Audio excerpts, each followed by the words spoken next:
안녕하세요. 자, 무도 혼술 두 번째 수업 시간입니다. 자, 수업 설명에 앞서서 저작권과 초상권에 대한 법률 사항을 알려드리겠습니다. 그래서 유의해 주시기 바랍니다. 자, 오늘 무도 혼술 두 번째 차시입니다. 지난 수업에서 무도의 정의와 그 다음 호신의 정의, 그 다음 호신무도의 특성, 호신무도의 지도 방법을 앞으로 여러분들이 실기 수업을 해야 될 것들을 이렇게 간단하게 설명드렸었습니다. 그래서 무대 정의 중요한 부분이니까요. 꼭 기억해 주시고요. 정리하자면 만인에 대한 투쟁가적인 인간의 삶에서 이를 극복하기 위한 전통적 싸움 기술의 인간의 도리와 자연의 이치를 담아 수련과 경기를 주로 하는 신체 활동의 양식이다 라고 정의 내리고 있습니다.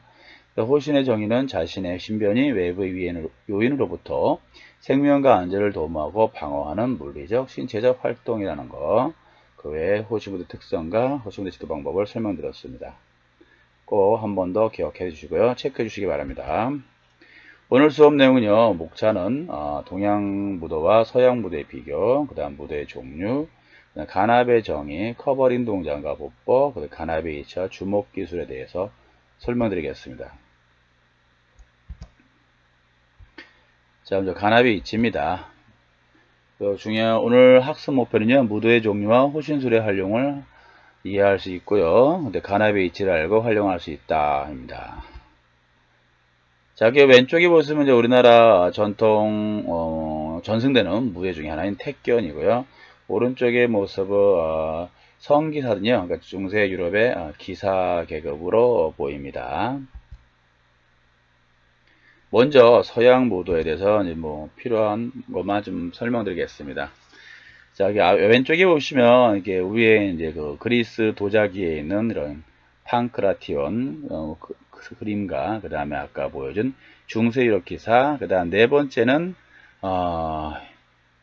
요것은 이제 글라디에이터 검투사라고 그러죠. 그 다음에 귀족들의 펜싱 모습을 하고 있습니다. 서양보다 무도를 역사적으로 보면은 가장 이제 기록상으로 증거된 거, 그쵸? 기록상으로 설명드리자면 가장 오래된 것이 요겁니다. 이제 복싱, 레슬링, 이제 판크라티온이라고 있습니다. 자, 복싱과 레슬링은 여러분들 현대의 모습과도 거의 흡사하기 때문에 커다란 설명은 필요 없을 것 같고요. 판크라티온이라고 하는데 이제 이거 해석하자면 이제 판이란 것은 모든이란 뜻입니다. 그 다음에 크라토스 힘. 그러니까 이런 두 개 판과 크라토스 이게 합쳐서 그러니까 이 힘으로 모든 신체의 부위를 이제 공격을 가능하게 하는 그러니까 이걸 해석하면 격투기 정도가 되겠죠. 특이한 것은 이제 물어뜯기와 노후비기까지 허용했다는 거죠. 현대의 격투기에서도 있습니다. 근데 현대에서는 물어뜯기 후비기는 반칙이지만요. 호신술에서는 이 기술이 있다는 거죠. 좀 아이러니하죠. 네. 기원전 648년 그리스 올림픽 종목으로 채택되면서 초기 때는 맨손으로 했었습니다. 그런데 사망사고가 있고 하다 보니까 가죽 장갑으로 만든 이제 세스투스를 이제 사용하고 이제 경기를 했던 겁니다. 사진 속에 보시면 요거요, 요 장갑. 복싱하고 그다음 판크라티온이 요걸 했다는 거죠. 그래도 부상은 일어납니다. 그 다음에 이제 서양 무도에서 이제 알 수 있는 것은 이제 검투사, 글라디에이터라고 이제 기록상으로는 기원전 이제 4세기엔 페스턴 무덤 벽화에 이런 검투사에 대한 벽화 기름이 있습니다. 그 당시에는 대부분이 노예가 대다수였다는 거죠, 구성이. 그러니까 노예다 보니까요, 반강제적이죠. 예, 주인의 명의에 따라서 그냥 관전 스포츠로서 노예들이 검투사 활동을 했다는 거죠. 이거는 이제 로마 시대 모습인데요. 그리스 특히 로마가 이거 많이 발달되어 있었어요. 검투사끼리도 싸우기도 하지만 이런 동물들과도 결투를 하는 모습이 종종 이벤트로 이용되었던 거고요. 구경하는 시민들에게 이제 구경거리로서 이런 스포츠로서 행해졌다는 겁니다. 대표적인 선수 중에 이제 그 당시 선수로 말하면 지금으로 표현하자면 그렇고요. 그 당시 스포츠 스타라고 할 수 있겠죠. 이제 글라디에이터가 하도 인기가 있다 보니까요, 이제 스파르타쿠스 같은 유명인도 이제 현재 스포츠스타처럼 그런 명성과 영예를 얻게 되죠. 그러다 보니까 지지세력이 많이 늘어나게 되고 나중에는 자유를 향한 반란을 하게 됩니다. 대략 한 기원전 73년부터 이제 71년까지 한 도시를 점령을 하고 하지만 결국은 뭐 크라수스 장군에게 진압을 당합니다. 근데 노예만 있는 것이 아니라 코드모스라고 하는 이제 황제가 있어요. 이 사람은 워낙에 센스도 있고 신체적으로 좋았는지 본인이 직접 검투사가 돼서 무려 1090회나 결투에 참여할 정도로 네, 대단한 사람이죠. 여기까지 살펴보면요. 어때요? 뭐 서양 무도는 우리가 알고 있는 무도의 개념보다는 거의 스포츠의 개념이 좀 많았다는 걸 알 수 있습니다. 그러다가 이제 기사계급이 등장하는데 뭐 기원전 2세기부터 기사계급은 있었습니다. 그 헬레니즘 로마의 이제 군대로 또는 호위병으로 이렇게 했었는데 보통 이제 스피어라는 창을 많이 사용했다는 거. 그렇게 존재하다가 이제 봉건 사회와 이런 것들이 생기면서 영주, 농노 이러한 것들이 형성되고 영주들의 이제 권한과 자기의 이제 재물을 지키기 위해서 이 기사 계층들을 고용을 하게 됩니다. 그러다 보니까 이제 취업문이 넓어졌죠.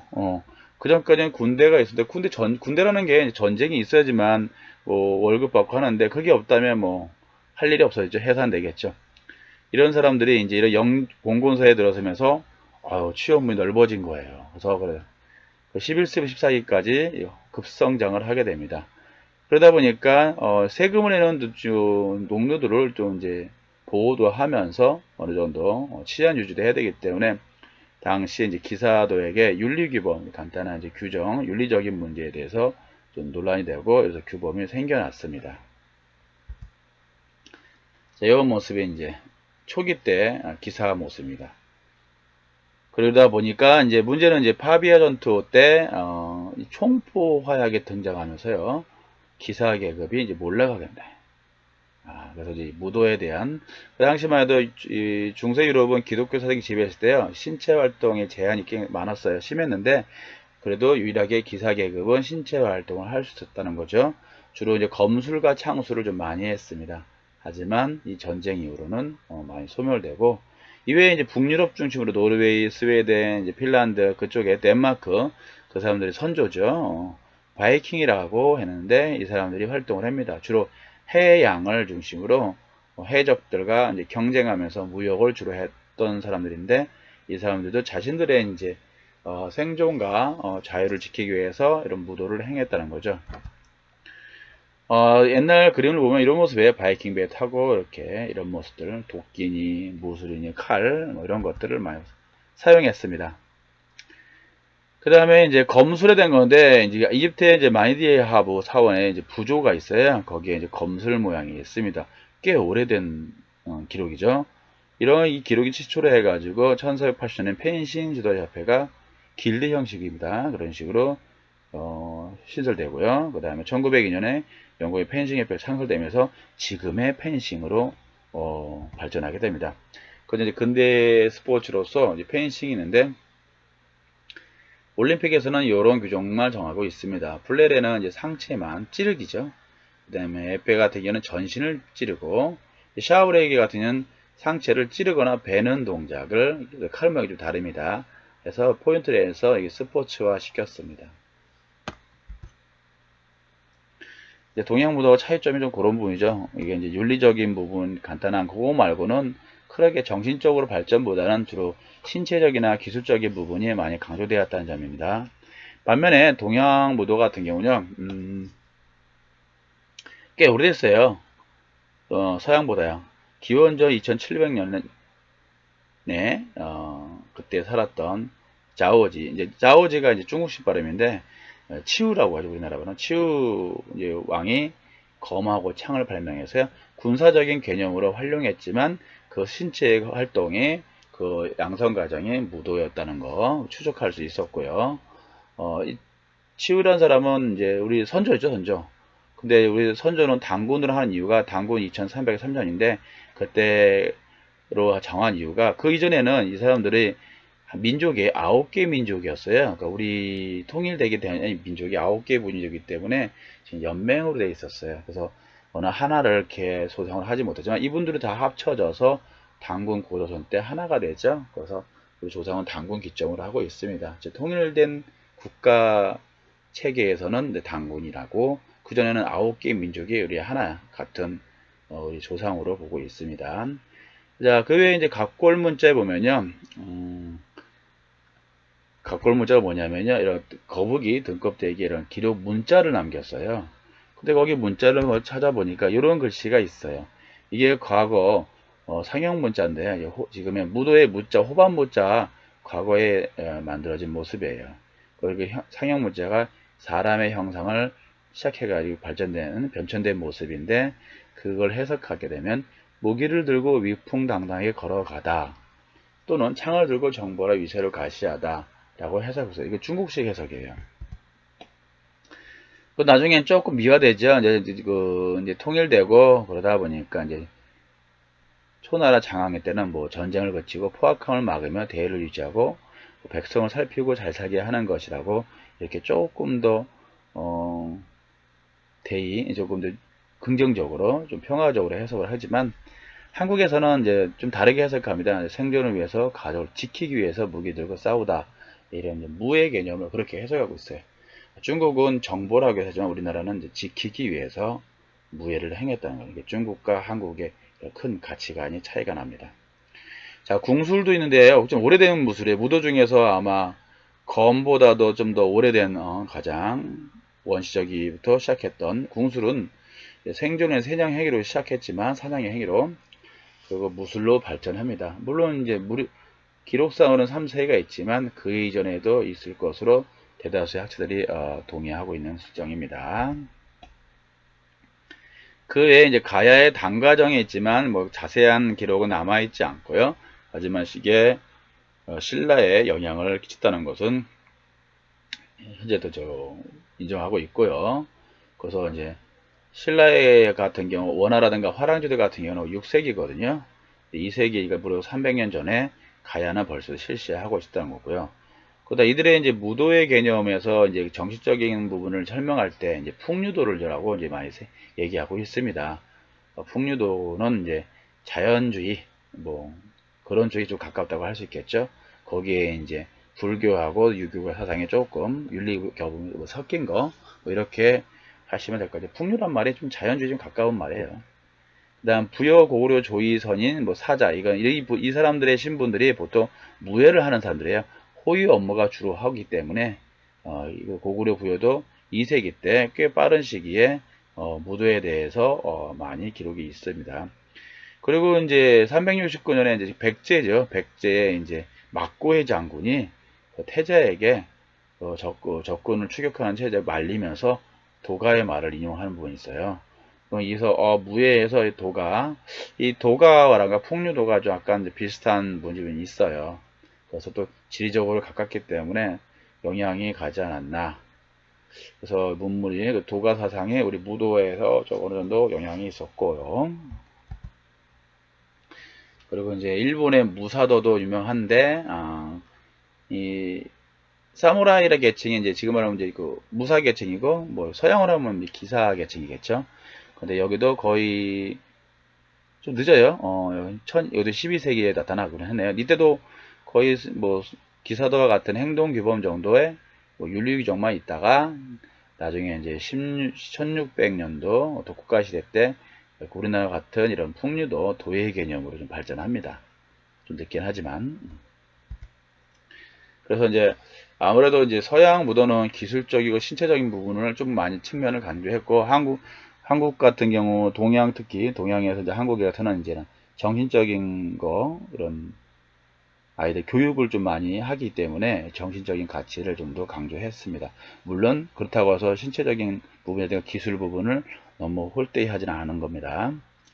자, 두 번째 이제 무도의 종류입니다. 현대 무도의 이제 종류를 살펴보았습니다.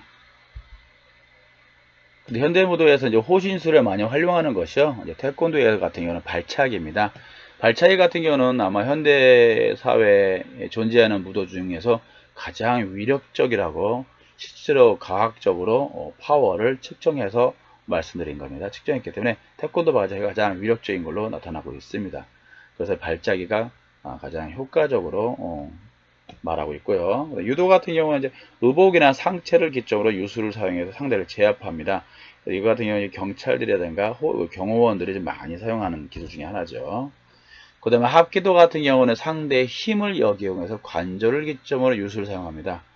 그래서 이 부분도 호신술에도 많이 사용하는 특히 여성분들이 많이 활용합니다. 그다음에 검도 같은 지렛대를 이용한 도구 있죠. 그런 조그만 몽둥이라든가 곤봉이라든가 또는 우산 이런 거 지팡이 이런 것들을 이런 생활도구로 호신으로 활용하는데 이용되고 있습니다. 그 다음에 가까이 접근했을 때는요, 아무래도 여자보다는 남자들이 힘이 세고 득지 큰 사람들이 지금 아무래도 주먹을 많이 휘두르겠죠. 그렇지만 양약한 사람들도 택견 발차기 같은 경우 근접거리에서 주먹보다는 발의 파워가 세겠죠. 주먹에 대응하기 위해서 이런 택견에 근접한 발차기를 유수를 사용하는 경우도 있고요. 격투기 복싱에서는 주먹을 사용하니까 발차기 사용만도 특징이 있습니다. 그다음 무에타이에서는 엘보와 무릎을 타격하는 것 특징이고요. 특히 하체 타격하는 거. 그다음 공구소 가라데 수박된 손을 많이 사용해서 급소를 타격하는 것이 가장 효과적인 걸 특성으로 보고 있고요. 주짓수는 상대의 관절을 제압해서 완전히 상대의 공격력을 제압하는 그런 것 특성을 가지고 있습니다. 그래서 호신술은 보통 이제 여기까지를 많이 활용해서 사용하는 반면이고요. 밑에는 이제 무기다 보니까 그냥 무기는 자칫 이런 법적으로 특수폭력으로 해석될 수 있기 때문에 뭐 이렇게 사용하는 거는 훈련하는 건 배우긴 하지만은 실생활에서는 상대가 무기를 들지 않는 한 굳이 쓸 일이 없겠죠. 상대가 총, 칼, 무기 들면 그때는 뭐 이런 기술들을 활용하는 방법도 있겠습니다. 간압의 정의. 지난번에 잠깐 간압에 대해 설명드렸습니다. 간압이라는 것은 이제 상대방과 나의 거리감이죠.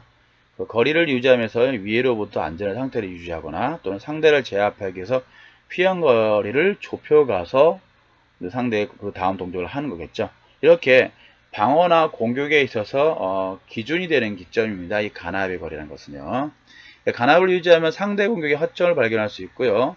또 간압을 조절하면 충분히 방어를 취할 수도 있습니다.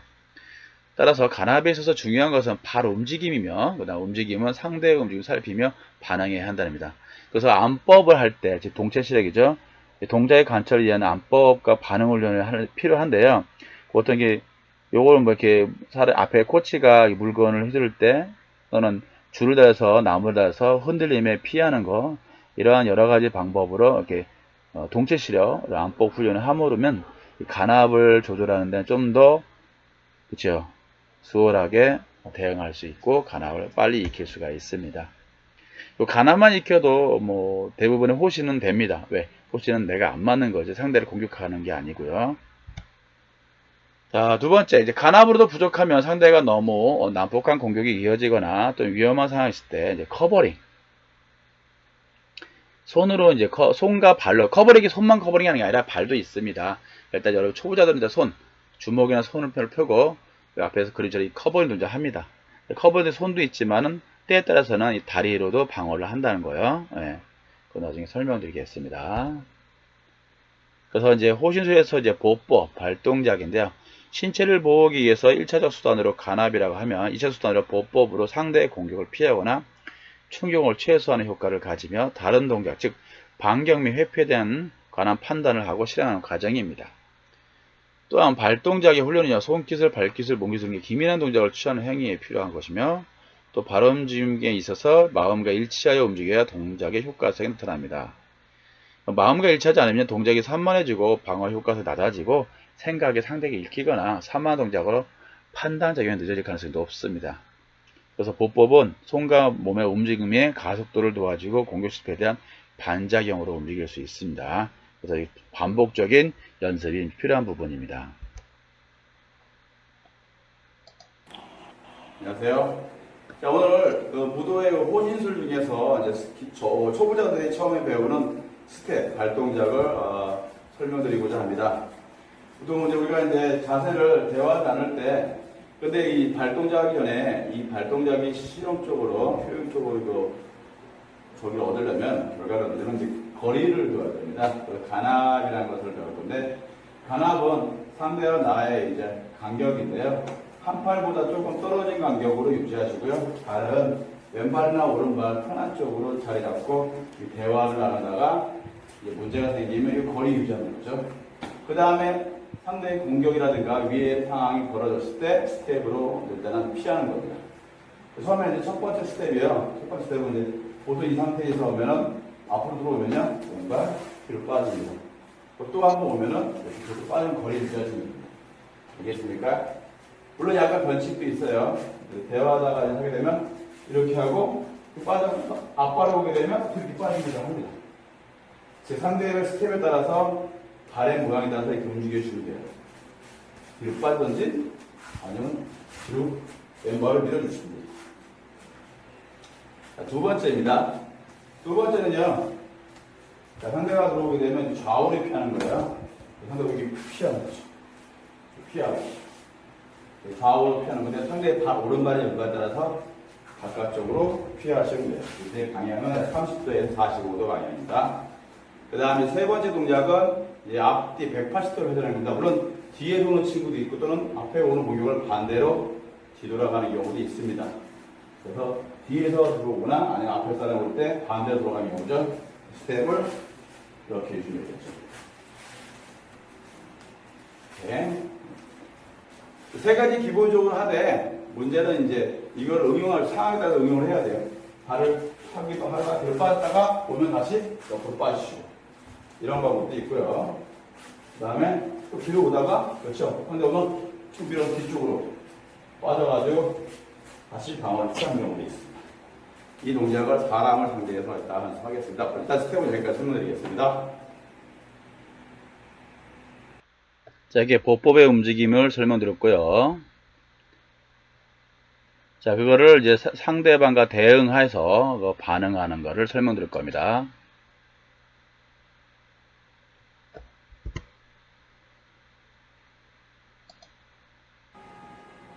자, 지난 시간에 스텝 배웠죠? 이번 상대가 있을 때 어떻게 적용되는가를 설명드리겠습니다. 자, 오늘은 우리 김현 학생이 도와드리겠습니다. 자, 먼저 대화를 어떻게 하셨어요? 간압을 유지하라고 했죠? 이 정도로 한간 이 정도에서 대화를 합니다. 그러다가 트러블 생기면 상대가 이제 때리려고 발 들어오겠죠? 위협을 하려고요. 물론 이제 바로 주먹이 나오는 친구도 있겠지만 일단 발이 나오는 경우 있어요. 왜? 다가가 때리려고. 뭐야 하면서 욕하면서 다가올 수 있겠죠? 그래서 이제 네 가지 상황에서 적용하겠습니다. 첫 번째, 오른발, 왼발 들어올 때. 들어오시면, 하나, 그죠? 이렇게 거리를 유지하시면 됩니다.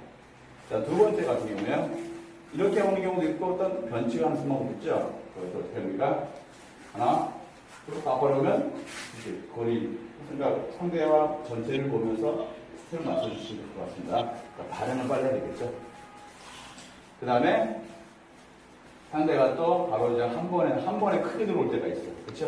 한 번에 크게 들어오면은, 그렇죠. 이렇게 옆으로. 이렇게 움직이고요. 방금처럼.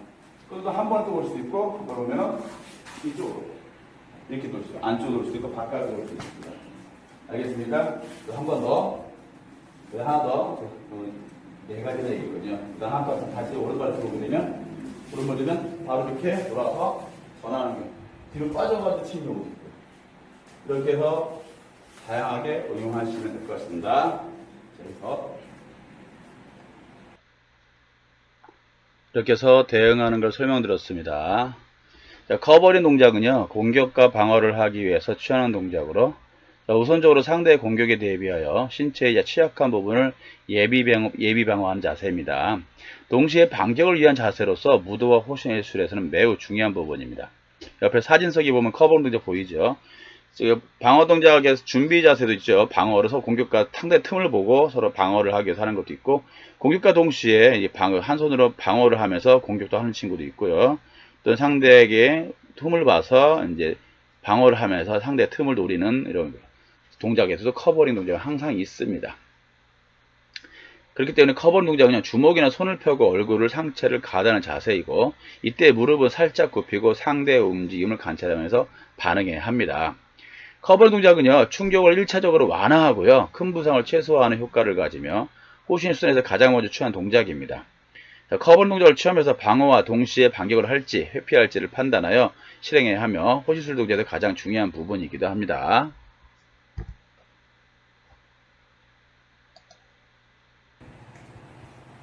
자, 이번에 설명드릴 것은 커버링 동작입니다. 그러니까 몸을 이제 발로 피해도 충분히 호신을 할 수 있겠지만요. 근데 내가 좀 느리거나 상대가 더 빠르거나 또는 갑자기 뭐 어디에 부딪히거나 하면 균형을 잃겠죠. 그러다 상대의 공격에 노출됩니다. 그러면 두 번째로 내 몸을 보호하는 동작은 바로 손이죠. 이제 발 움직인 다음에 두 번째 손인데, 손은 커버링 동작인데 이제 주먹으로 맞는 경우가 있고요. 이제 손으로 맞는 경우가 있어요. 근데 문제는 바로 주먹으로 하게 되면 이제 쌍방 가시를 나중에 법적으로 하게 되면 쌍방 그런 가시를 물을 수가 있어요. 처음에는 저 같은 경우는 손바닥으로 이제 커버링 하면서 합니다. 그 다음에 그래도 계속 안 멈추면 이제 주먹으로 이제 반격 들어가게 되겠죠. 그래서 이제 두 가지, 주먹을 언제 사용할 때, 그 다음에 손바닥을 언제 사용할 때. 주먹 같은 경우는 상대가 나랑 비슷할 때고 좀 많이 쓰고요. 그 다음 반격하거나, 그 다음에 손바닥 같은 경우는 처음에 방어요. 하기 싫은 마음을 표현하게 하고, 또 나보다 등치 크거나 발차기 같은 경우 있죠. 그때는 이제 손바닥을 하는 게 내 손이 안 다칩니다. 자, 그래서 오늘 또 우리 김현 학생이 상대해 드리겠습니다. 자, 먼저 이렇게 자세 취하고요. 커버링 자세 이렇게 있죠. 주먹으로 나올 경우는요, 보통 상대가 비슷하죠. 그리고 주먹, 왼손 보통 왼손 뻗거나, 아니 오른손 뻗거나, 뭐 연타 들고 이렇게 하죠. 그 중간에 원타 들어오게 되면, 손 같은 경우는 막는 경우가요. 자, 들어오게 되면, 이렇게 막을 수 있고, 그 다음에 또는 이렇게 막는 경우, 이렇게 막아도 돼요. 그렇죠. 또 다시 한번 주먹 들어오면, 진짜 피했다가, 그렇죠. 이렇게 막아도 되고, 이런 동작들은 뭐 다른 스포츠를 배웠던 분들이라면 뭐 충분히 하고. 그래서 손바닥 같은 경우는요, 이제 다 등치 큰 경우. 그 다음에 지금 같은 경우는 비슷하니까 발차기가 들어오겠죠. 자, 발차기 들어오게 되면, 그렇죠. 그렇죠. 막거나, 그럼 이렇게. 바깥을 쳐내면서 방어를 취하시면 될 것 같습니다. 그래서 이렇게 손과 주먹을 그때부터 지금 이 친구가 뭐 예고를 안 하니까요. 그만큼 눈살림이 빨라야 되겠죠. 이런 손 동작과 발 동작하고 커버링을 하고 자세 밖에서 이렇게 하고 이렇게. 물론 이제 앞에 있을 때는 귀, 눈높이까지 귀를 방어해주고요. 왼손 턱. 이 반대 자세가 되면 되겠죠. 왼손이 귀하고 얼굴을 방어해주고 오른손이 턱. 손바닥 같은 경우는 거의 손바닥은 여기를 위아래로, 여기 이제 아래. 이 자세 취하지만은, 이제 처음에는 하기 싫다는 표현을 할 때 이렇게. 제스처를 해준 다음에, 방어해다가, 그래도 계속 공격이 들어오면, 나도 반격 들어가겠죠. 일단 손바닥으로 한두 번을 메시지를 보냅니다. 그만하세요. 싸우고 싫다. 그럼에도 불구하고 계속 들어오면, 그때 이제 반격을 하는 거예요. 자, 여기까지 설명드리겠습니다. 이렇게 커버링 동작에서 설명드렸습니다. 커버링 주먹으로 이렇게 하기 전에 먼저 손바닥으로 방어를 하면서 커버링 하면서 제스처를 취해주시고, 그 다음에 그 손바닥 모양 자세, 꺾기 위한 자세가 있죠. 그 모양을 보셨을 거예요. 그 다음에 주먹을 쥐고 이렇게 단계적으로 이렇게 취하시면 될 것 같습니다. 자, 그 다음에 설명드릴 것이 주먹 기술입니다. 이제 커버링 동작 했으면은, 그럼에도 불구하고 상대가 나한테 위해를 가한다면, 가장 손쉽게 수련 과정이 짧아도 당장 주먹으로는 가능하기 때문에 먼저 주먹부터 설명드리겠습니다. 자, 주먹 기술은요, 신체 움직임, 상대의 움직임에 바로 반응하는 신체 부위로서요, 쉽게 방어와 공격이 가능하고 동작을 익히기 쉬운 편입니다. 또한 무도에서 가장 많은 움직임을 나타내고 있습니다. 주먹 기술 수련할 때 중요한 것은 타점 부위가 어디인지를 확인하고 타격을 해야 합니다. 다양한 상황에서의 동작과 주먹 기술을 반복적으로 익혀야 할 것이고, 정권치기, 매주먹치기, 안주먹치기, 등주먹치기, 평권치기, 막주먹치기 등을 이해하시고 적절하게 사용하시면 될 것 같습니다.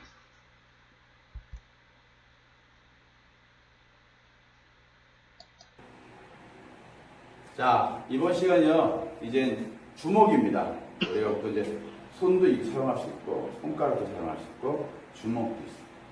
일단은 뭐 손가락이나 손바닥은 조금 더 숙련이 돼야 되니까 가장 초보자들이 가장 쉽게 배울 수 있는 게 뭐죠? 주먹입니다. 아무래도 손가락이나 손바닥보다는 주먹이 좀 더 파괴력이 세고 좀 더 쉽게 배울 수 있으니까요. 하지만 이거에 대해서 어떻게 치는 요령을 설명드릴 거예요. 일단은 먼저 치는 방법을 동손 모양과 치는 방법을 설명드리고요. 그 다음에 스텝이 있죠. 지난번에 배운 스텝에 상대를 어떻게 활용하는지 이런 거를 호신술을 설명드리겠습니다. 먼저 주먹은요 모양에 따라서 이렇게 치면은 우리가 보통 정권이라고 합니다. 우리 처음에 태권도 별 기대 정도 배웠죠. 근데 호신술이 이걸 안 해요.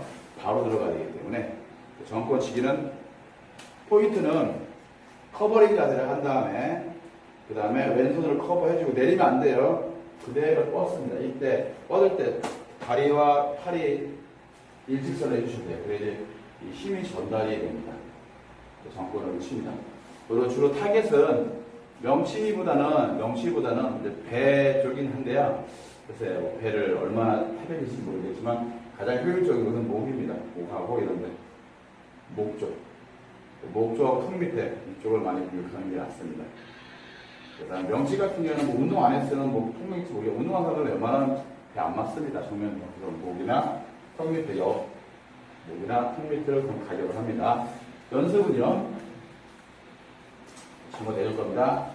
왼손을 잡으시고 자, 목을 향해서 자세 취해주고 그 다음 무릎을 살짝 구부려주시고요. 뒤꿈치 뒷부분을 칠 때 순간 뻗어주시면 돼요. 커버링 하는데 잊지 마시고요. 이런 식으로 연습합니다. 그대로 턱 밑에서 바우 나가는 거죠. 턱 밑에. 여기 턱 있죠? 턱 밑에서 커버링하고 그대로 뒷발 뻗어주면서 이런 식으로 10번 내지 20번씩 연습합니다. 물론 왼손도 하기 전에 자세 바꿔요. 그리고 턱 밑에서 바로 치고 빨리 다시 쳐버려요. 치고 너무 폼 잡지 마시고요. 치고 빨리 손을 수고 빨리 커버링 해주셔야 돼요. 그래서 맞고, 그쵸? 맞고 때리고 다시 동시에. 알겠습니까? 때리고 다시. 정권. 다음 두 번째입니다. 주먹을 이걸 세우면 편권이 됩니다. 편권 같은 경우도 마찬가지로 명치가 일편권하면 효과가 좋습니다. 그리고 옆에 갈비뼈 있죠? 갈비뼈. 그 다음에 귀 턱 밑에. 귀에부터 턱뼈. 여기가 타격부입니다. 자세는 연습은요. 편권은요. 정권하고 다릅니다. 정권은 치기는 왼발하고 오른손이 엇동작으로 근데 지금은 이거는 동시에 들어갑니다. 그래서 자세를 취하게 되면요.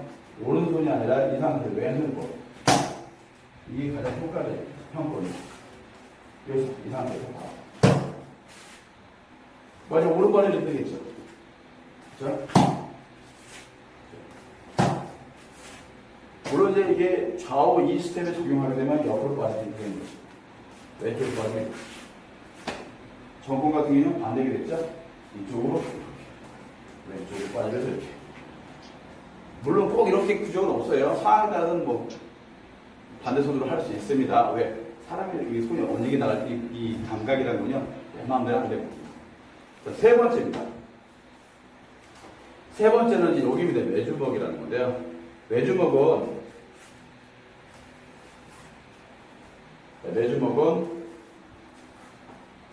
상대가 들어오면 피하면 동시에 반격을 하는 동작이에요. 상대가 들어오면 회전해야 돼요. 이 자세에 있으면 상대가 들어오면요. 상대의 동작을 피하면서 회전하면서 붙입니다. 이게 매주먹 동작. 여기 자세 커버링이 하고요. 그러면서 알겠습니까? 물론 회전력 때문에 옆으로 빠질 수도 있어요. 지금은 중심을 잡고 있는데 만약에 흥분하다 하면 중심 못 잡을 수가 있어요. 그럼 하다 팡 하고 이쪽으로 와도 돼요. 몸이 가는 대로 중심을 잡으시면 됩니다. 왼손도 마찬가지입니다. 커버를 하게 되면 그대로 하고 잡아주시면 꼭 지루 안 해도 됩니다. 이게 매주먹 시대는 회전력을 이용하시면 되고요. 그 다음에 이제 안주먹입니다. 안주먹인데 안주먹 같은 경우도 대부분 목입니다. 거의 목 쪽이나 귀, 얼굴 타겟을 합니다. 다음 몸쪽 이제 상대가 들어오면 피하면서 안주먹을 해칩니다. 여러분도 마찬가지로 목을 향해 상대가 목을 향해 그렇지. 양주목치기. 그 다음 등주목치기는 이제 가끔 잘 안 써요. 왜냐하면 타격 효과가 좀 떨어져요. 단지 이제 시간을 벌기 위해서 해요. 상대가 빵 쥐고 잘 잡기 위해서. 대부분 눈 같은 경우는 귀를 많이 때립니다. 등주목치기는 바로 요거 보시죠. 진짜 허리에 올라가서 커버린 거 이런 식으로. 여기 허리 잡고 손 여기 있습니까? 여기는 바로 때리기도 하지만 이게 약해요. 그래도 이쪽 비기 때문에 얼굴 가리면서 이렇게 쳐야 되겠죠. 왼손이면 가리면서 이 동작들이 익혀야 됩니다. 등치 목치기. 그 외에 표권이 있긴 한데 요거는 나중에 요 동작 등치 목치기까지 이렇게 해서 연습을 하시고 적용하면 될 것 같습니다. 여기까지.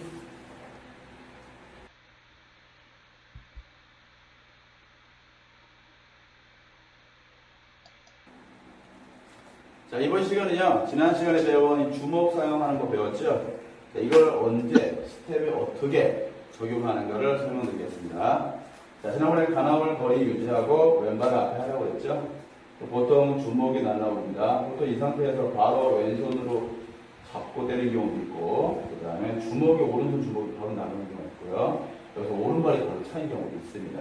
바로 차인 경우는 그냥 배로 차인 경우도 있고, 바로 또 납차게 되는 게 있어요. 그래서 먼저 일단은 오른손 주먹이 날라올 경우입니다. 그러면 스텝이 들어오겠죠. 오른손 주먹 날라면 일단 바깥쪽 오른손 날라면 이쪽이 바깥쪽이 됩니다. 알겠습니까? 그래서 이거면은 이렇게 돌면서 여기는 평권이죠. 알겠습니까? 평권을 칩니다. 그 다음에 다시 빠르게 하려면 여기 두르면 치게 되겠죠. 그 다음에 이 친구가 이제 왼발 앞으로 오면서 내 잡으려고 할 때 있죠. 잡으려고 손을 뻗으면, 그렇죠. 이쪽에 가면. 그래서 어떻게 정권으로 물을 치면 되겠죠. 손을 커버하면. 됐습니까? 또는 이 자세로 다시 왼손을 잡으려고 들어오게 되면, 옆으로 빠지면서 바로 평가 줘야 돼요. 타이밍 놓쳤어요. 왼손 잡으려고 하고, 오른손 주먹 날아오면. 왼손 뻗고, 오른손 주먹 날아오면, 그때는 스텝도 이용해서 1번 스텝이야. 들어오면서 왼손 뻗고 하나 또 들어오죠. 이렇게 한 발 거리에 두 발 물러나면요 충분히 여유가 되죠. 그 다음에 바로 들어갈 수 있죠. 두 번 때리기도 가능하고. 그 다음에 발차기 같은 경우죠. 자, 발차기로 들어올 경우 어떻게 해요? 앞에 이렇게 바깥으로 들어옵니다. 알겠습니까? 그리고 다시 추천하는 거죠. 그리고 발차기나 주먹이 같은 경우 마찬가지예요. 보통 이제 오른손 주먹 들어오면은 아까처럼 이렇게 회전해가지고 매주먹으로 치고 들어요. 알겠습니까? 또 다시 앞차기 발차기 들어오면은 앞차기 치면서 이렇게 쳐도 돼요. 뒤통수 받아도 상관없어요. 회전 주먹을 매주먹 쳐가지고 이런 거리 유지하고 쉽게 못 들어올 거예요. 이렇게 동작에 따라 스텝을 하고 거기에 주먹에 맞게끔 쓰시면 될 것 같습니다. 알겠습니까? 물론 이건 바깥쪽이기 때문에 안쪽으로 파고들면 내가 연타 들어가야 돼요. 아니면 크게 쳐야 돼요. 오래 다시 주먹 들어오면 몸 바깥으로 이렇게 들어가야 안전한데 만약에 안쪽으로 들어가게 되면 그러면 이제 그걸 끝내야 돼요. 저 같은 이제 엘보로 치기를 한데 대부분 일단은 제시를 하라고 그랬죠. 바깥쪽으로 피한 다음에 그 다음에 경고를 한 번 더 해주고 그 다음에 방이 들어갔어요. 자, 이렇게 해서 설명드렸습니다. 자, 오늘 수업 내용을 요약 정리하자면요. 동양 무도와 서양 무도가 차이가 있다는 거죠. 그래서 서양 무도 같은 경우는 스포츠 및 취미 활동 개념으로 형성되었다는 거고, 그 직업적인 노예계층 중점으로 무도 활동이 이루어졌다는 반면에 동양 무도는 생존과 군사적인 개념으로 형성되어 철학적이고 교육적으로 발전하여 스포츠 형태와 문화 형태로 활동이 이루어지고 있다는 것입니다. 자, 간압의 정의를 설명드리자면 상대와 나의 거리를 의미하지만 방어와 공격의 준비 자세이면서 동작의 출발점이며 또한 호신기술 즉 방어기술의 일시적 행위입니다. 그 다음에 보법, 발동작이죠. 그 특성은 이제 신체를 보호하기 위한 2차적 수단으로 상대의 공격을 피하거나 충격을 최소화하는 효과성이 있습니다. 커버리 동작과 주먹 기술에 설명드리자면 커버리 동작은 가격에 의한 충격을 1차적으로 완화하고 큰 부상을 최소화하는 효과를 가지면서 호신의 수단에서 가장 먼저 취하는 동작입니다. 주먹기술은 수련할 때 중요한 타점 부위가 어디인지를 확인함과 동시에 실행해야 합니다. 다음에는 이제 범죄 및 사고 유형의 기하가 호신 발기술, 그 다음에 코어 운동과 트레이닝, 지형지물 탐색 등에 대해서 설명드리겠습니다. 참고문은 참고하시고요. 자, 이렇게 해서 수업 마치겠습니다.